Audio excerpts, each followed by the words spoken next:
Explain the advantages and disadvantages of friction. ఈ question అడుగుతారు. ఇది లాస్ ఆఫ్ మోషన్లో అనమాట. 4 మార్క్స్ దీని వెయిటేజ్. సో దీంట్లో ఇక్కడ మెన్షన్ చేసిన పాయింట్స్ రాస్తే సరిపోతుంది. So safe walking on floor, సేఫ్గా నడవడానికి ఎక్కడ, ఫ్లోర్ మీద. మోషన్ ఆఫ్ ది వెహికల్, ఒక వెహికల్ ఫార్వర్డ్ కానీ రివర్స్ కానీ మూవ్ అవ్వడానికి.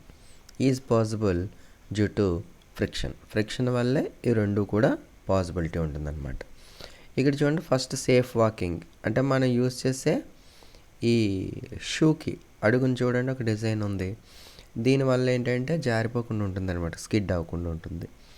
సో కాబట్టి సేఫ్ వాకింగ్ ఈజీగా ఉంటుంది. అలాగే ఫ్లోర్స్లో చూడండి డిజైన్స్ ఎట్లా ఉన్నాయో, డిఫరెంట్ ఫ్లోర్స్ ఉన్నాయి కదా. ఈ డిజైన్స్ వల్ల కూడా మనకి ఇవి లెగ్స్ స్లిప్ అవ్వకుండా ఉంటుందన్నమాట, ఫుట్ మనకి. ఓకే, సో అలాగా అంటే ఇన్ కేస్ మామూలు ఉట్టికాలతో నడిచినప్పుడు ఏంటంటే ఇటువంటి డిజైన్ ఉన్న ఫ్లోర్ ఉందనుకోండి, ఈజీగా మనం స్లిప్ అవ్వకుండా ఉంటుందన్నమాట. Next second point, nails and screws. Nails అంటే మేకులు, స్క్రూస్ అంటే ఇవి. Are driven into walls due to friction.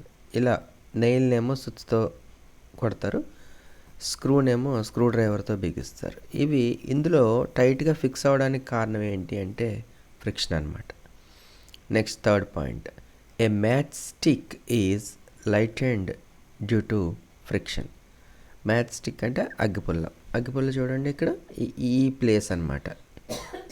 ఈ ప్లేస్ ఎలా ఉందంటే ఫ్రిక్షన్ అనమాట, గరుగ్గా ఉండాలి, అప్పుడు మాత్రమే ఈ మ్యాచ్ స్టిక్ అనేది వెలుగుతుంది అనమాట. Next, holding the objects with hands. Objects holding అంటే పట్టుకోవడం. Writing with pens or pencils etcetera is possible due to friction. ఇదిగో ఇక్కడ చూడండి, చేత్తో ఈ పెన్ పట్టుకున్నారు చూడండి. So this is possible due to friction అనమాట. నెక్స్ట్, ఇవి అడ్వాంటేజెస్ అనమాట, ఇవన్నీ కూడా ఈ 4 పాయింట్స్. నెక్స్ట్ డిసడ్వాంటేజెస్, ఫ్రిక్షన్ వల్ల నష్టాలు. Wear and tear of machine parts are due to friction. ఇక్కడ వియర్ అండ్ టియర్ అంటే అరిగిపోవడం అనమాట. ఇప్పుడు ఈ టైర్స్ చూడండి ఎట్లా అరిగిపోయినాయో, సో అలా అనమాట. సో కాబట్టి వియర్ అండ్ టియర్, అలాగే టైర్లు అరిగిపోతే ఇంజిన్లో ఉన్నటువంటి మిషనరీలో ఉన్నటువంటి పార్ట్స్ కూడా అలాగే అరిగిపోతాయి అన్నమాట. Next, energy losses as heat. ఈ ఎనర్జీ అంటే మొత్తం ఉన్న ఎనర్జీ అక్కడ వర్క్ కింద యూటిలైజ్ అవ్వకుండా కొంత ఎనర్జీ ఈ ఫ్రిక్షన్ వల్ల ఏమవుతుందంటే హీట్గా కన్వర్ట్ అయిపోతుంది అనమాట. సో ఇవి advantages and disadvantages of friction అనమాట. ఓకే, సో ఇది 4 marks question, very important. Thank you.